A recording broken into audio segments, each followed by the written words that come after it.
Hi, and welcome to the Flex with Aaliyah.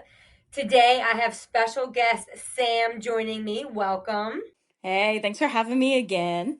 Sam is one of the contestants I met during Beast Games, and she's going to help me talk about the challenges that we saw in episode one. Previously, we talked about episode zero, which was on Mr. Beast's YouTube channel. And now we're going to talk about the challenges that we faced on the Amazon Prime show Beast Games episode one. And if you want to know some of the behind the scenes things, you can listen to a previous podcast where I talk about the behind the scenes stuff. This one is going to be all about the challenges. So there were several challenges that you saw in episode one. There was a bribe, there was a self sacrifice, a block challenge, and another bribe.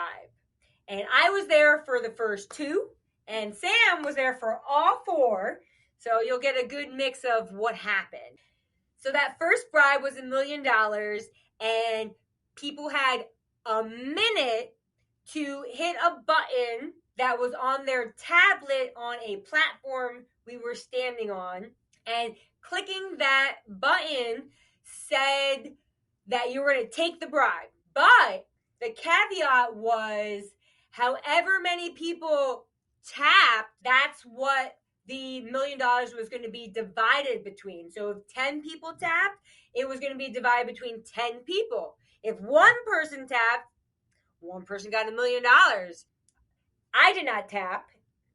I know Sam did not tap. What did you think of that challenge, that bribe? First off, I thought it was wild that he is starting with $1 million bribe. That blew my mind, but it did not faze me whatsoever, especially because I knew that it had to be split among all these people. And I did expect a good amount of people to go out with just that bribe. So I didn't want to leave right then and there because I knew more things were going to come. Plus, I already went all this way. I made it all this way. I already beat out 1,000 people. I'm not going to go out on the first challenge. Nah. Yeah, like I wanted to see what more there was. I wouldn't say I contemplated taking it, but it's like $1 million. Like, when are you going to have this flash before you? However, like you said, there's 1,000 people. Somebody else is going to take it. The odds of it being one person is very slim. And when we were there on the platforms, we saw it. They told us how many people were tapping it. And there was very few people who were actually taking the bribe. And as the seconds ticked away and they got closer to 20 seconds, 15 seconds, more people started to click it. And then the screen went blank at like the last second. And I remember it being only maybe 15, 14 people that we saw.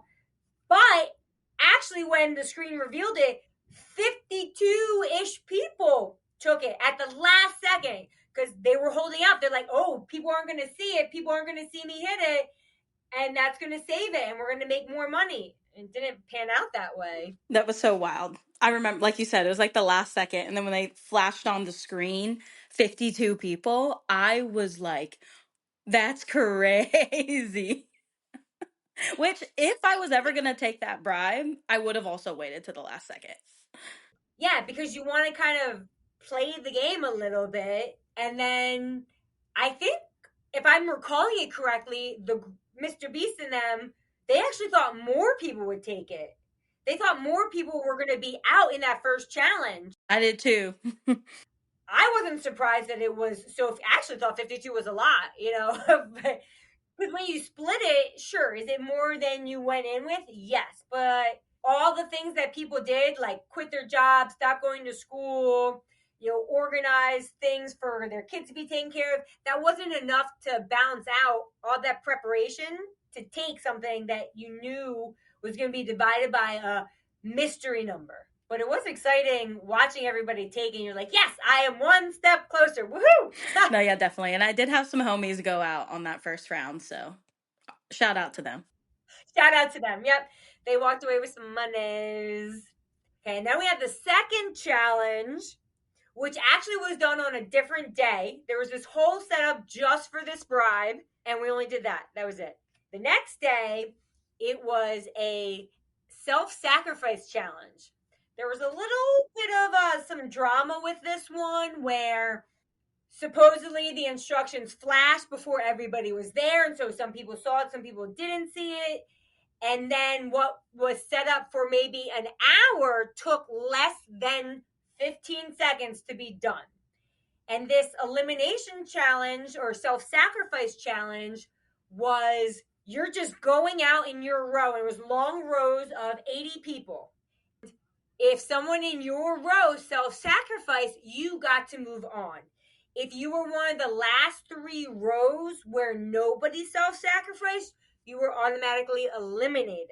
That is so many people to be eliminated on like a whim. There wasn't even like skill involved per se, because I know some people really tried to persuade people who had previously seen the instructions. They try to bribe people. Speaking of, did you see the instructions? Were you one of the ones that saw them? I did not see it. I had people in my row. Oh my God, did you see the instructions? And I was like, no. And then I was freaking out because, like, shit, did I miss something? Maybe it's fake and they just want you to start speculating and all these things. So I was like, oh, I wasn't believing it.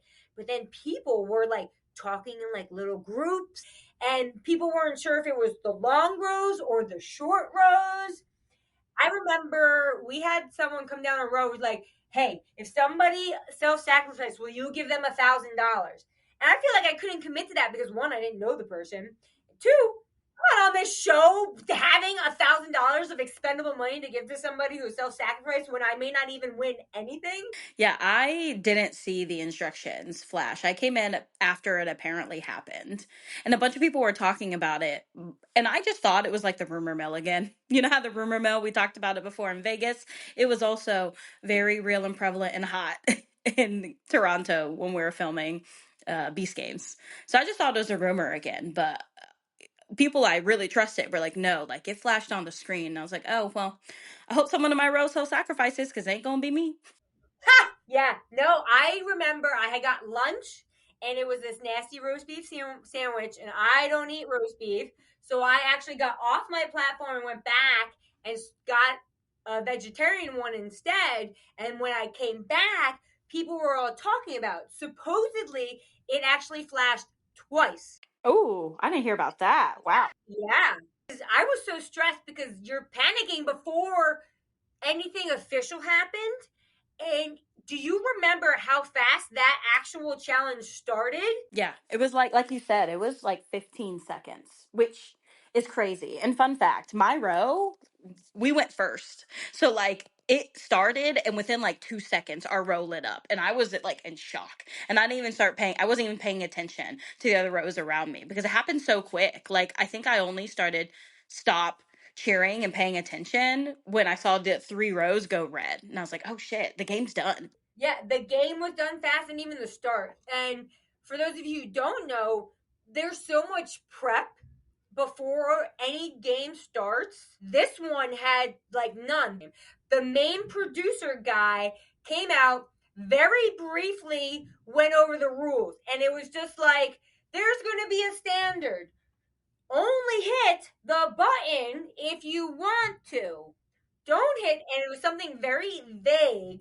And then Mr. Beast was like, okay, put the timer up. And the last 3 teams that and he was the one who gave us the actual instructions. The timer went up for 60 minutes. And then I saw a road turn green. And then another one turned green. It's not like you could talk to people, really. You're just panicking. You're like, oh my God, what do I do? What can I do? I can't do anything. And you're just hoping somebody in your row pushes it, because you can only really talk to the person in front of you and the person behind you as you're standing in this row of 80 people. Supposedly in my row, somebody said they would self-sacrifice, and then they didn't. Mm, Snake. Say their name. Just kidding. I don't know who it was. I heard that, and it was awful. The feeling afterwards, while all the other rows were celebrating, was just awful. And when it was down to the last 4 rows where there was one row left that could be green, all 4 were like, shit, what are we gonna do? What are we gonna do? What are we gonna do? And then one went green, and then it was like, oh man, wah wah wah. Yeah, that one, that was brutal. That was for sure brutal. And I didn't even know, because that was the one you got out on, right? Yeah. Yeah, and I didn't know until a little after, because after the game is over, there's like hours in between them dropping us in these trap doors. And then I think you ran over and found me and Micah, because me and Micah were near each other. And you're like, I got out. And I was like, wait, no. I was so pissed. And one of the rules was don't leave your platform, don't leave your platform. I was like, what are they going to do? I'm already eliminated. I'm going to say goodbye to the people that I know. And also, I'm really pissy and mad and upset and bitter. So I hopped off my platform and I walked all the way down to see you guys. No, true heartbreak. I cried. I cried when I hugged you because I was like, no, I can't. This is too much. Seeing all your friends get eliminated that way, because I had you and a couple other friends I was close with that got eliminated in that challenge, and I was like, I can't. That's brutal because it's like you said, it was all kind of by nothing that you could do. It was like not your own fruition unless you were the person to self-sacrifice, but then you'd be out too, so that really did suck. And then also, it's crazy to see how in the show they made that game look like it lasted a couple minutes or so. And like we said, it was 15 seconds. And they were prepared to bring out bribes because, like you said, they put a timer on for like an hour. And they were ready to bring out bribes to get people to eliminate. But I think everyone was just like so on edge and nervous and just like, okay, well, I'm going to do it. And they did. And like, shout out to the people that self-sacrifice themselves because that's a true selfless move to make. And I'll forever be grateful for the girl in my row. Couldn't tell you her name. Uh, but she came down our row and just hugged like all of us, hugged and shook our hands. And we're just like crying, thanking her. Yeah, I'd be very curious what some of the rationale for some people was because I think in the moment when they interviewed people, which they actually did not show on the episodes, a real reason. Because some of them were like, well, I just care so much about everybody else. And it's like, is that the reason? Is that the real reason? Or maybe you felt pressured? Because the fact that it went so fast is just mind boggling for somebody like, fuck this shit. You just flew all the way there, went through all these things to just be like, I'm not even going to take money. I'm just going to be gone. And I don't know if it was a rumor, but what I heard was that some were alternates, which was a little disappointing because if you're an alternate, it's almost like, well, I didn't deserve to be here. I'll self sacrifice. Boop. And then they have a different mindset than those who actually went through it and made it because they don't want to give up their spot. I wish it took longer because then it would be really interesting what happened. Some people wanted screen time, so they self-sacrificed to get that screen time, which in the end they didn't even get screen time because they didn't even show that really, except for the one woman. They're like, you self-sacrificed, and she's standing on the thing waiting to be dropped, and that was it. You didn't hear any of the why, and some people were just like, I'm ready to go, and you're like, why couldn't I have somebody not ready to go in my row? What they should do next time if there's a season 2, make it 2 people. 2 people have to self-eliminate. Yeah, or like you said, it lasts longer. I thought that would have been a cool social experiment to see it last longer and see people in the rows try to convince someone to self-sacrifice. But yeah, it all happened literally so quick. Like so quick. And just so the viewers, if they haven't watched it yet, which go watch it, it's on Prime Video. 3 rows that got out were the first 2 rows, and then the 4th row, I believe, because there was that 3rd row that didn't get out. And I wasn't surprised, and a lot of us weren't surprised that the first 2 rows got out because those were numbers 1 through 200, around 200. And we got our numbers, unless you're an alternate, assigned to you in Vegas during the flag challenge. And the flag challenge, that's when kind of like the ego athlete, like really fast guys and girls, don't get me wrong, would run and get their flag. And so, of course, those were the 2 rows of people who didn't want to self-sacrifice. And I low-key was like, okay, those are like the biggest, strongest competition out. Like I wasn't even upset. Like I had some friends in those rows, but I was like, okay, they're gone. And all these other people who are like some of the biggest threats, like I'm not even upset about it. I was upset with you. You were row 4. Yeah. Well, what's interesting is some of them also were the ones who people let get a close one, like a flag that was placed close, and it was a woman. I don't think there were many older people who went in the first one or two of the flag game, but there were some, I would say, unfit people who got a flag in that segment. And there's definitely people who got put as an alternate as a low number and were so upset about it. God, that was a nasty one. And we didn't even get to do anything. I wanted to do something fun. I was so pissed. I know. I was pissed and sad for you and all the other homies I lost during that game. Ah. That is the second challenge. And then the third one is this block challenge that Sam's going to talk about because I saw it. I heard from people, but Sam was actually there. So she's going to give us the tea on all the stuff that happened with it. Yes. So the third challenge, as Leah said, is the block challenge. So we had a red square block that we could place anywhere on our platform. But the rule was once you place that red block and you had to stand it straight up, vertical, you couldn't move it. So you had to be very strategic on where you wanted to place it. And then we had different shaped and colored blocks. I forget how many. I think there was 15 blocks that we then had to build a structure and stack on top of our red block that we placed, and make it and balance it. And you had 10 minutes to do so. If at any point in that 10 minutes your tower fell and one of your blocks fell on another player's platform or it fell off of your platform, you're out. But if it fell over and it just landed on your platform, you're good. You can keep building. You had 10 minutes to do so. After the 10 minutes was done, you can't touch your tower anymore. Time is done. If it falls, and you could be out. What they didn't show in the show is we had a red box that had a dodgeball in it, and if after the 10 minutes was done, if there wasn't 100 towers that already fell, because that's the number they need to get to is 100 players eliminated, we were then able to get dodgeballs and throw it at other players' towers to knock them down, which is diabolical. But during this 10-minute building phase and a little bit afterwards, way over 100 towers fell. So we didn't even get to throwing dodgeballs at people's towers. Um, so yeah, so they had to go through for hours, frame by frame, trying to find who were the first 100 towers that fell or that people touched after the time was done. And it was stressful. Very stressful. I luckily made it past that challenge. I was nervous because my balance sometimes can be good. And then also we have to remember we're standing on trap doors, so they're not very level. So you're placing this block probably in the corner of your platform somewhere where it is more level. So if something falls, it's probably going to fall off your platform. So you're just extra nervous. I was just extra nervous in that point. So I'm stacking these blocks.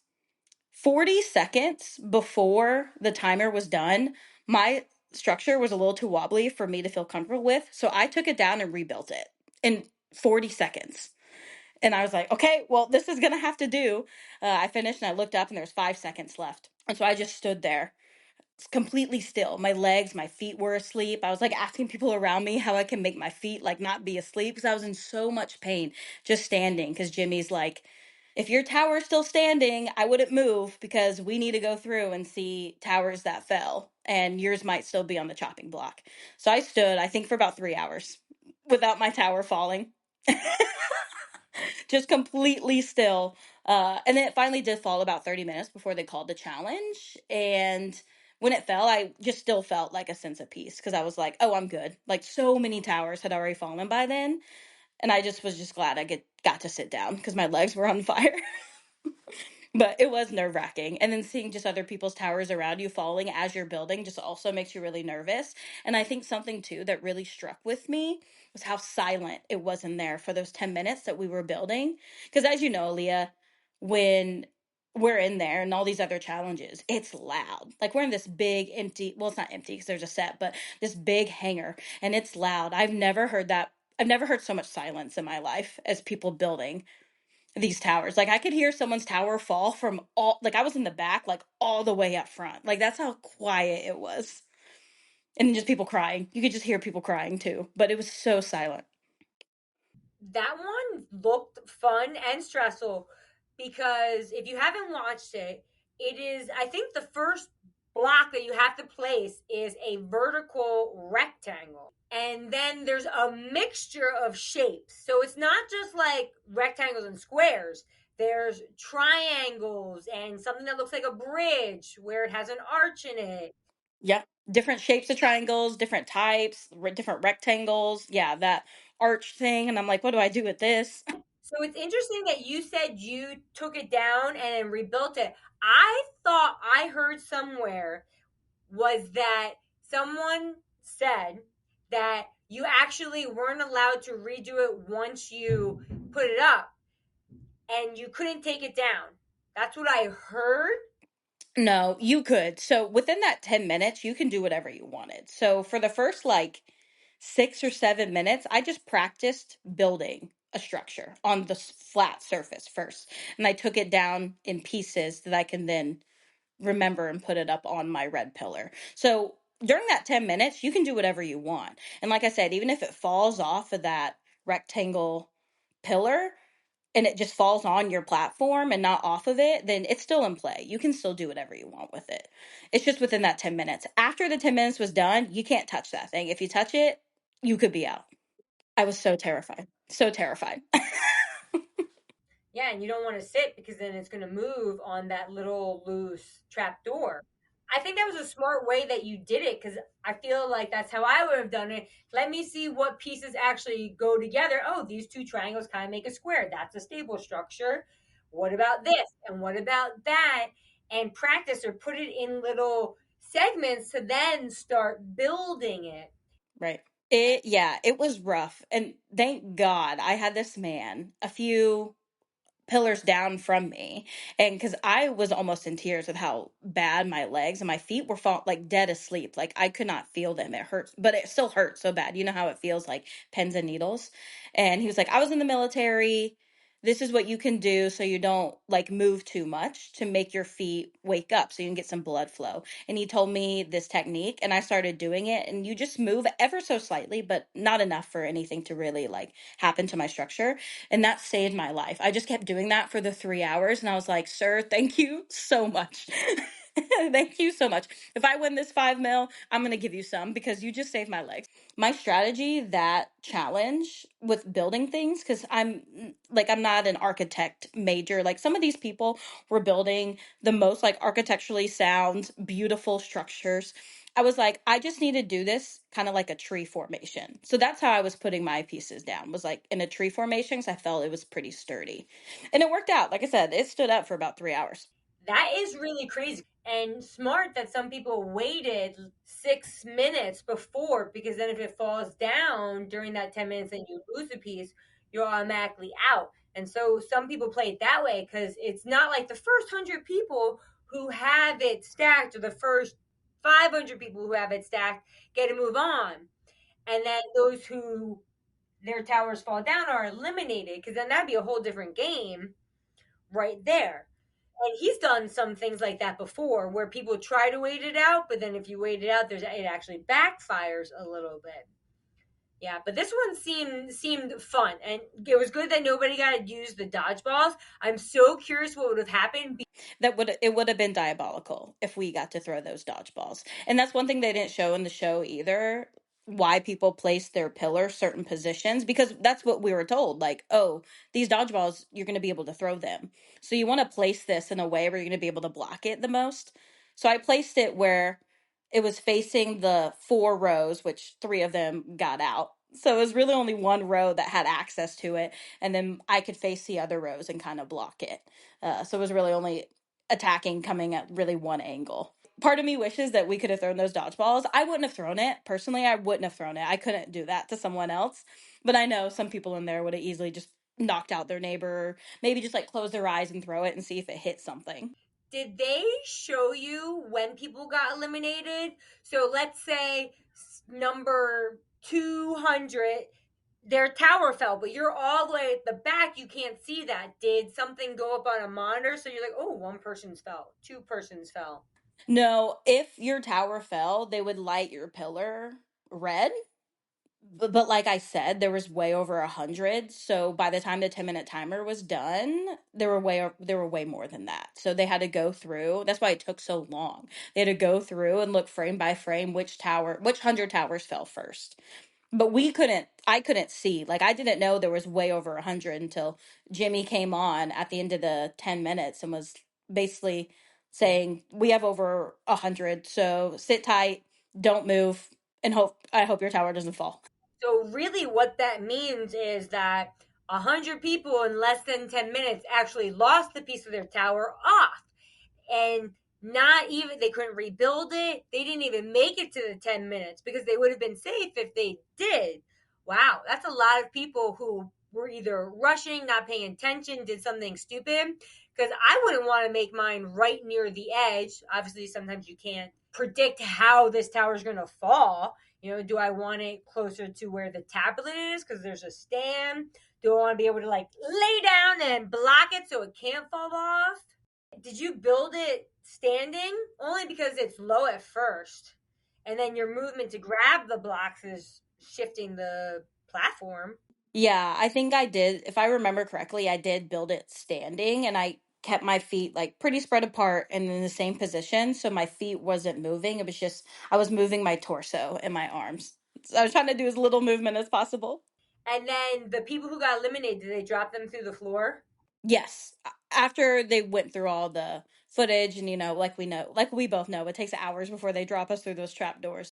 And also, something I forgot to mention. So some people, and they did show this in the show, where their pillar went red, but then they were actually safe. So I had friends that thought for hours they were going home because their pillar was red, but after the review, they were actually safe. Which I can't imagine the psychological torture of that. No, which is something that comes up in a later episode where something similar happens to a mass group of people. Woo! So that's the block challenge, which there's some skill to that one. And then we go to the last challenge of episode 1, which was, of course, another bribe, which doesn't really have that much skill involved in it either, unless you count social dynamic to a degree as a skill. So tell us about that one. So instead of being in the long rows, like the self-sacrifice challenge, we were in teams with the rows to us to our left and to our right. So much shorter. And depending on what row you were in, you'd have a varying amount of people, right? Because people are getting out all the time. So some rows had maybe like 6, some people had like 8 or 9, whatever. So that's your row. That's your team. The rules were Jimmy, Mr. Beast, is going to bring out bribes and set a timer. I think it was a 10-minute timer for each bribe. And if someone in your team, in your row, takes the bribe, they eliminate themselves, and your whole team. That's the rules. He comes out, starts with 10K, and then just works his way up from there. Yeah, that one is, I don't know if that's more diabolical than the self-sacrifice because at least someone gets something, whereas the self-sacrifice, nobody gets something in that who eliminates. And if you're watching the show, there's probably going to be some spoilers if you haven't seen it. I couldn't believe the guy who took 20K. Like, wait, man. Obviously it's going to go up, you fool. No, yeah. When I saw someone took 20K, my first thought was, wow, that was really stupid. Like you just sold all of these people out for 20K, knowing there's going to be so much more. Like, I don't know. It whatever. I was like, okay, well, people are gone now. That I'm just that much closer to making it to Beast City because this was the last challenge before the city. And so my whole mindset and my team's mindset was we're going to the city. We're going to the city. I think we called it Beastropolis. But that guy, yeah. And you know what's so funny? So here's some tea for you, Aaliyah. Tea for you and your listeners. I somehow ended up in a group chat with that man. And I didn't notice until after the episode aired.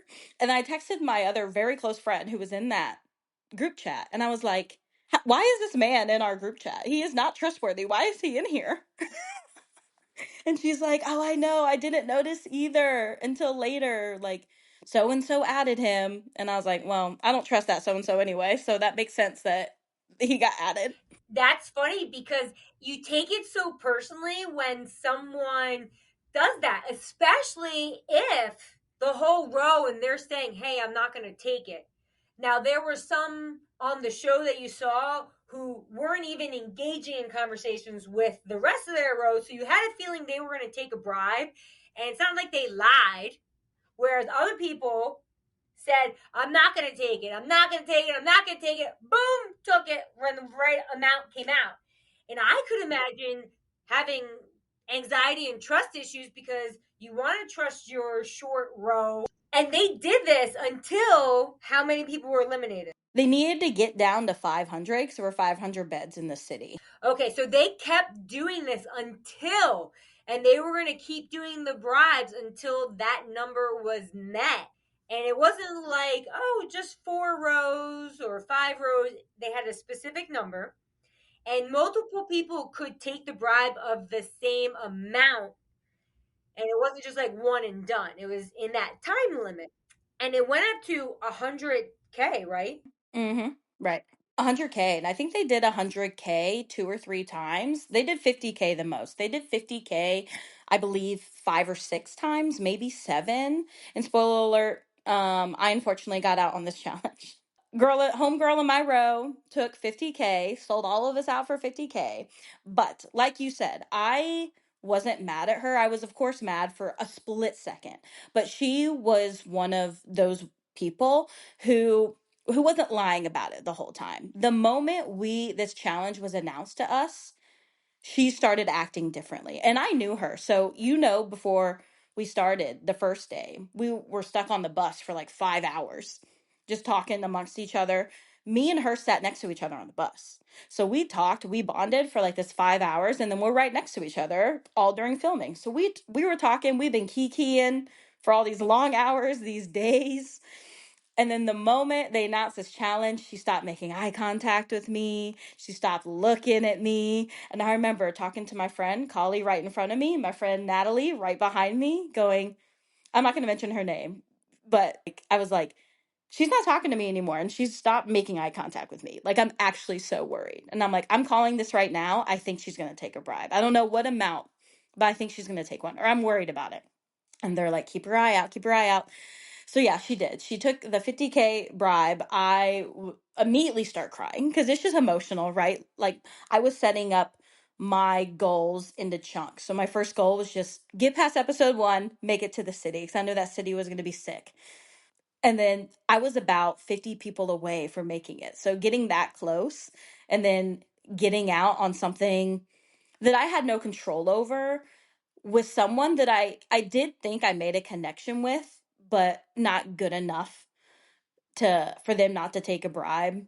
It really did suck. It hurts. It really does hurt, especially because I did know her. But I also very quickly realized I don't know what's going on in her life, and $50,000 could be life changing to her. So my anger quickly just turned to sadness, and I was more sad. And I even told her, and I wish they would have showed it on the show, not just because I wanted screen time, whatever, but like I thought it was kind of wholesome because it was really me being so genuine. I was like, hey, I'm not mad at you. Like, I'm sad. It really sucks, but I'm not mad at you because I know a lot of these other people were mad at the person that took their bribe. Rightfully so, because some of these motherfuckers were like, we're going all the way. I ain't taking shit. And then last minute, like, throws everyone under the bus.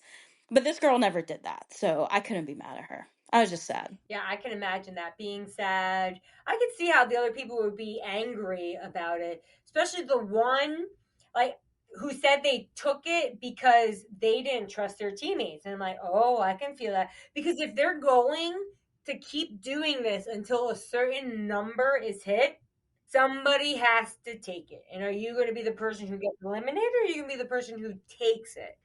Did they do it in amount order like 20, 30, 40, 50? Yeah, and then they did like 50 a handful of times and then 60, 70, 80, 90, and then 100 a few times. It was crazy. And I think back to it and I'm like, would I have taken the bribe?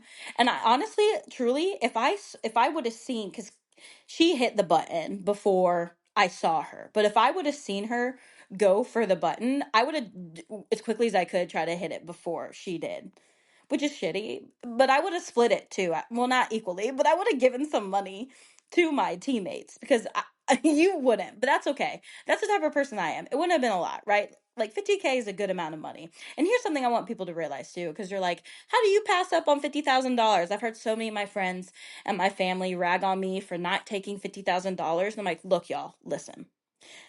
In the real world, $50,000 is a lot of money. It's life changing money. It's a lot. But in Beast World, $50,000 is chump change. Chump change. So your idea of money is completely warped in general when you're in that game. So it didn't even cross my mind to want to take $50,000 or 60 or 70 or 80 or 90. 100 would have been tempting, but I still would want more. Like $100,000 would be like that one. I could see like, well, it makes an impact right now because the odds of going forward this much. I had people say, "Why didn't you take the bribe in the beginning?" It's like because it wasn't worth it. They're like, "Well, it would have been $20,000 more than you had." Well, they didn't get $20,000 because it was split more, and then there's taxes, and it's really not that much to be eliminated and possibly have a better chance of getting something more because you didn't have anything when you came in. So, if you try for a little bit more, sure. Does it seem greedy? Which someone said, oh, this whole game is all about greed, which is a different perspective than how most people view it. Like, oh, it's very social, but it is kind of about greed of what you feel like you need, what you're willing to do or not do. Are you going to lie to people? Don't you remember you told Micah and I, you're like, hey, we go to season 2, I'm taking the money. And I will. You can quote me on it. Don't be on a team with me. You would tell me though, you'd be like, okay, I'm not going to take the money on this challenge, but if there is money on this other challenge, I'm taking it. No, yeah, 100%. I'm an honest person and I'll tell people that. Like, and unfortunately too, I think we live in such a like a money-centric world where money rules everything. And to some people where they look at us like, "Oh, y'all are dumb for not taking that first bribe and leaving with something." Like I get it, but to me, the experience was worth more than $12,000 I get after tax. I can make $12,000 in 6 months. Yeah, and that's what I'm actually bummed about. The experience. Yeah, you're not gonna get if you went out on that first one. There's a lot that you're gonna miss. Like I really wish I just made it to the stupid block challenge. And it's exciting to see kind of what people do, and obviously they make it exciting as you're watching in this short little time frame. And did you fall through the floor too? Yep. Yep. They made all the surviving contestants leave the set because they went off to the city. And the rest of us just stood there all sad on our fillers for probably another hour, maybe hour and a half, just waiting to get dropped. And then some of the Beast team members came around and shook people's hands. I will say, and you can put this in, you can take it out. I don't care. I'll start my villain arc now. I have beef with Mac. If you remember him, he's the blonde. He came and literally shook everyone's hand and, told them, thanks for participating, shook everyone's hand except for mine.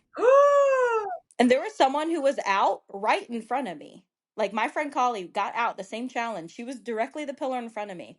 And people to my right and left, obviously, shook all their hands except mine. So I was like, that's homophobic, Matt. I got beef. I don't know if it was actually homophobia. That's just me trolling. But I was like, I did think it was rude. I was like, wow, I just like went through all this. I'm crying. I've been crying. And you're going to shake everyone's hand except mine, like purposely. And he like looked at me. Nothing. Didn't even come to me. Bring me back and I will talk shit to Mac. Okay, so Mac's on the shit list. Most of them are sweet, I will say. Like I love Tariq, love Carl. But yeah, Mac, not my fave. He looks like a bro, but not physically looks like a bro. He looks like he's trying to be a bro. They need a woman. Right. You know what I heard? So here's some other tea if you want to add it in. So do you remember at the hotels before filming, they came in and did like Q&As with all of us? Okay. So at one of the hotels in this one group, this girl told me because I talked to her about it. She asked, "Hey, will you ever have a woman, a girl in your group?" And Jimmy apparently said, allegedly, don't sue me, allegedly said, "Well, we did have one, and you saw how that turned out," referencing Ava Tyson, who, if you don't know, Ava did some fuck shit with underage people when Ava was a man. And so I was like, that is so shitty to say. Like, oh, we did, and see how that turned out. Like, no, no, no, no, no. That rubbed me the wrong way. That opens up a whole can of worms that I'm not even going to get into. But that's a shitty thing to say. It's such a generalization. Like, not one trans woman represents all women, and not one man represents all men. You know what I mean? Like, it was just, I don't like that statement, but you're right. They do need some feminine energy up in there. So that concludes all the challenge and a little bit of extra stuff in case you're interested.